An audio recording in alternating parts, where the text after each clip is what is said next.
एक ज़माने की बात है। एक रियासत में एक मलका रहती थी जो बहुत खूबसूरत थी। उसके घने लंबे बाल थे। उसकी खूबसूरती की बड़ी वजह उसके घने लंबे बाल थे। मलका अपने सुनहरे बालों से बहुत प्यार करती थी। बादशाह भी मलका के घने बालों की वजह से उससे बहुत प्यार करता था। अपने घने और खूबसूरत बालों की वजह से वो घमंडी हो गई थी। एक दफ़ा मलका अपने बाग में टहल रही थी।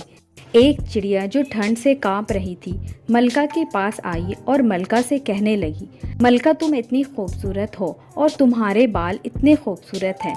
पहले तो मलका बोलते हुए चिड़िया को देखकर डर गई और फिर बोली, तुम बोलती भी हो? चिड़िया ने कहा, हाँ मैं बोलती हूँ, मुझे तुमसे एक मदद चाहिए। मलका ने कहा, क्या? चिड़िया ने कहा, तुम तो इतनी खूबसूरत हो और तुम्हारे बाल भी इतने खूबसूरत हैं। तुम मुझे अपने बालों से थोड़ा सा बाल काट कर दे दो, मैं अपने घोंसले में इसे रखूँगा। ये नरम मुलायम बाल मेरे घोंसले को गर्म रखेगी, जिसकी वजह से मुझे सर्दी कम लगेगी।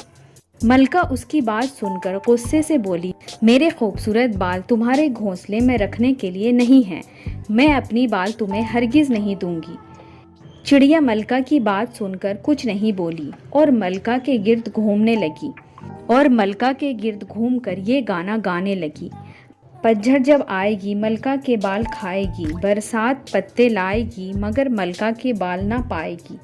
यही गाना बार बार गाते गाते चिड़िया उड़ गई। मलका को उसकी बद्दुआ की फिक्र नहीं थी। दिन गुजरने लगे और पतझड़ के मौसम आ गए। दरख्तों के पत्ते हल्के हल्के गिरने लगे। ऐसे ही मलका के बाल भी गिरने लगे। पहले तो मलका ने नज़रअंदाज किया, लेकिन कुछ वक्त के बाद मलका के आधे बाल झड़ गए।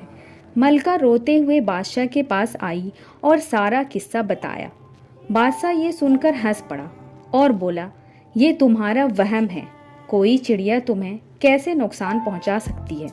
कुछ बाल ही तो झड़े हैं, ठीक हो जाएंगे। ये कहकर बादशाह चला गया। मलका तरह तरह के दवाएं और तेल सर पर लगाने लगी, पर कोई फायदा नहीं हुआ।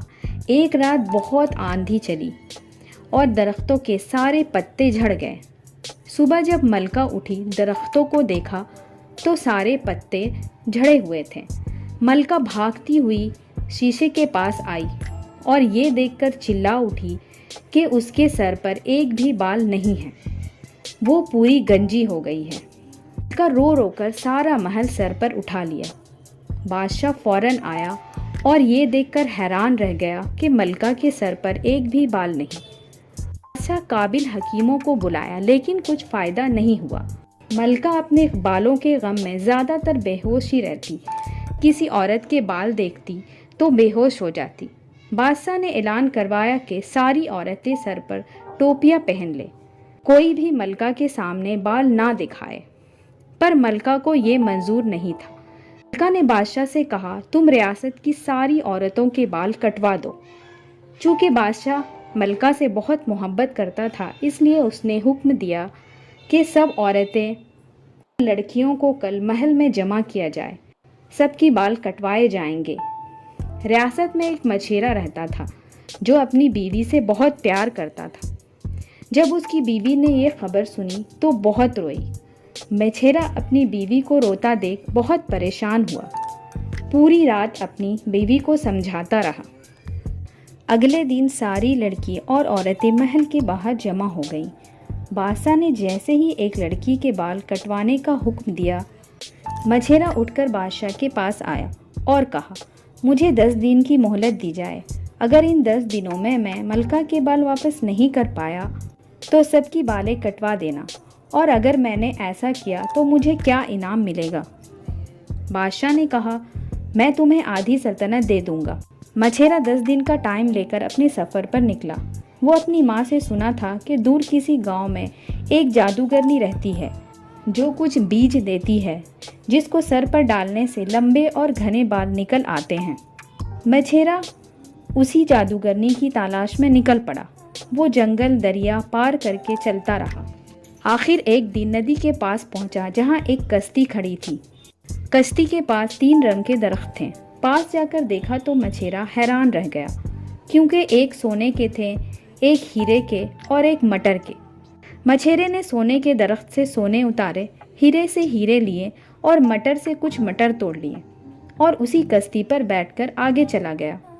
अभी वो कश्ती पर ही था कि एक रंग बिरंगा तोता आकर कश्ती पर बैठा। मछेरे ने सोचा इसे भूख लगी है, तो उसने कुछ मटर तोते को खिलाया। तो तोते ने मटर खाकर बोलने लगा। मछेरा हैरान हो गया। तोते ने कहा, मुझे पता है तुम कहाँ जा रहे हो।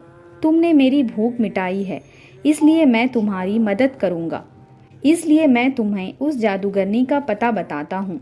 कश्ती एक जंगल के पास रुकेगी। उस जंगल में एक बोलने वाला पहाड़ है। आगे का रास्ता वो तुम्हें बताएगा। ये कहकर तोता उड़ गया। कश्ती समुंदर के किनारे रुकी। मछेरा उतरकर आगे बढ़ा। जंगल में गया। सामने उसे पहाड़ नजर आया। जैसे ही मछेरा पहाड़ को छुआ, वो बोलने लगा, क्या चाहते हो? मछेरे ने कहा, मुझे वो बीज चाहिए जो सर में डालने से बाल उगाते हैं। पहाड़ ने कहा, मैं तुम्हें ये बता सकता हूँ, पहले तुम मेरी एक पहेली का जवाब दो। मछेरे ने कहा, पूछो। पहाड़ ने कहा, मैं कीमती हूँ, नायाब हूँ, बादशाहों की ख्वाहिश हूँ। मुझको समुंदर में ढूंढते हैं, मुझको पहाड़ों में ढूंढते हैं। बेगैर कानों के होता हूँ, कान में बोलता हूँ, बोलो कौन हूँ? मछेरा सोच में पड़ गया।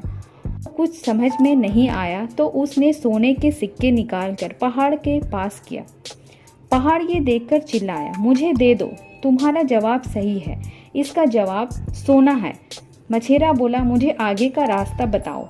पहाड़ ने मुंह खोला तो मछेरा उसके अंदर चला गया। अंदर जाकर एक बुढ़िया मिली। बुढ़िया ने पूछा, तुम कौन हो? तो मछेरे ने कहा, मैं बीज की तलाश में आया हूँ। बुढ़िया हंसने लगी, मैं तुम्हें वो बीज क्यों दूंगी, मगर हाँ, अगर तुम मुझे कुछ ऐसा दो जिससे मैं खुश हो जाऊं तो मैं तुम्हें वो बीज दे सकती हूँ। मछेरे ने सोने के सिक्के दिए। जादूगरनी ने कुछ नहीं कहा। फिर मछेरे ने हीरे निकाल कर दिखाए तो जादूगरनी कहने लगी, ये मुझे दे दो, मैं तुम्हें बीज दे दूंगी। मछेरे ने बुढ़िए को वो हीरे दिए और उसने वो बीज दे दिए। मछेरा पहाड़ से बाहर निकला और सारे सोने के सिक्के पहाड़ के मुंह में डाल दिए और वापस आने लगा। इधर मछेरे की बीवी परेशान थी क्योंकि 10 दिन का वक्त खत्म होने वाला था और अगले दिन सारी औरतें बादशाह के महल के सामने हाजिर होने वाली थी। अगले दिन बादशाह ने मछेरे की बीवी के बाल सबसे पहले कटवाने का हुक्म दिया। जैसे ही बादशाह उठा, मछेरा भागता हुआ आया और बोला, मैं वो बीज ले आया हूँ। मलका ने फौरन कहा, जल्दी मेरे सर पर डाल दो। मछेरे ने वो बीज मलका के सर पर डाल दिए और देखते ही देखते मलका के बाल लंबे हो गए। मलका ये देखकर बहुत खुश हो गई। बादशाह ने अपनी आधी सल्तनत मछेरे को दे दी। मछेरा खुश हो गया और आराम से रहने लगा।